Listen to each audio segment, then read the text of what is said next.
ви казвам и честито, не се получи дерби.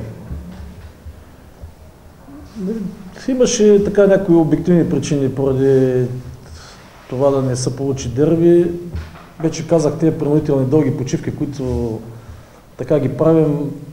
Ние така навлизаме в една определена игрова форма, след това с това прекъсване губим ориентация за формата на момчетата, но аз мисля, че в определени моменти така се получи някаква интрига в този матч с оглед пропусната дуспа от страна на Ботев, някои положения, които създаваха през втората част. Рутинен матч за нашия отбор. Аз не мога да съм недоволен от момчетата, защото аз няколко пъти казах, ние така се готвим пред доста екстрени ситуации и пред доста екстрени условия.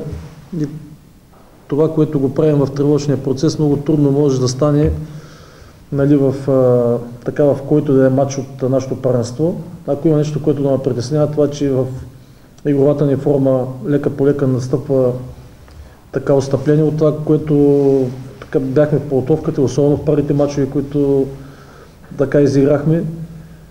Така че това са неща, които трябва да се преборим с тях. Сега отново имаме прекъсване заради служебната победа с Септември. Неприятна история и това е съвсем нормално някои от момчетата или отбора като цяло да не изглежда по най-добрия начин. Но победата си е победа, така пета поредна, без да допуснем гол. Нямам основания да съм недоволен от желанието на момчетата в днешния матч. Да, не достигнаха така в някои случаи и шанс да отбележим повече голови, но пък така имахме шанс пък предуспътно на отбора на Ботев. Добро съдейство. Това са мачове, които трябва да се спечелят. Нашата цел е влизане в А група. Така че утре всичко ще се забрави като игра, като поведение, остава резултата, остават точките. Ние увеличаваме своята предина пред преследвачите. Това е най-важно. Трябва да запазим това темпо. Имаме серия от мачове. Знам, че е трудно, когато се на първо място и води с толкова точки, че много трудно може да поддържаш една голяма мотивация, едно така напрежение, което го имаше в началото, когато бяхме само една точка от отбора на Горна. Но трябва да се справим. Трябва да се справим, справяме се до сега, трябва да се справим от всички положения. Аз не очаквам някакви атракции от нашия отбор, точно по тази причина, че за да стане матч трябва да има така два добри отбора, които да играят добре, да търсят футбола и тогава ще се получи, но на този етап за нас е най-важно да печелим мачовете си и да поддържаме тази точкова предена пред противниците. Да с нещо от играта на Ботев през първото по време толкова затворено? Това си техно поведение. Те си имат така стратегия, те са разузнали нашия отбор и може би са видяли, че при така по-сгъстена защита ни работим по-трудно. Но пък те промениха стила през второто по време и матчът става много по-приятен, защото се получиха двоостри атаки пред двете врати на скорост. И в общи линии за този матч аз казах, остава в историята резултата и точките, всичко друго остава на заден план. Това, че Монтана спечели такъв не особено дисциплинатен матч на гледане, все пак говори за класа.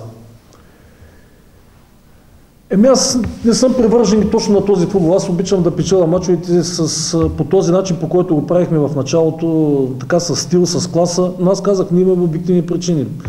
Сега трябва да кажа нещо, така ще наруша добрия тон в така, който го имаме между ръководители и хора, които поддържат игрището и така нататък. Но това са неща, които ние трябва да работим върху тях. Работа с отбора е едно, но там, където се провежда състезание, когато имаш добри футболисти, класни футболисти, технични футболисти, просто трябва да ги поставиш при такива условия да покажат техните си качества. Не мога да го покажем качества в първите кръгове, изключително тежък беше терена, сега отиваме на другата крайност. Да, банално е вече това нещо, което се казва, но това пречи на нашия отбор определено. Не само на нашия отбор, но вярвам, че на противника, но противника идва тук да не загуби. Всеки противник идва също нас да не загуби.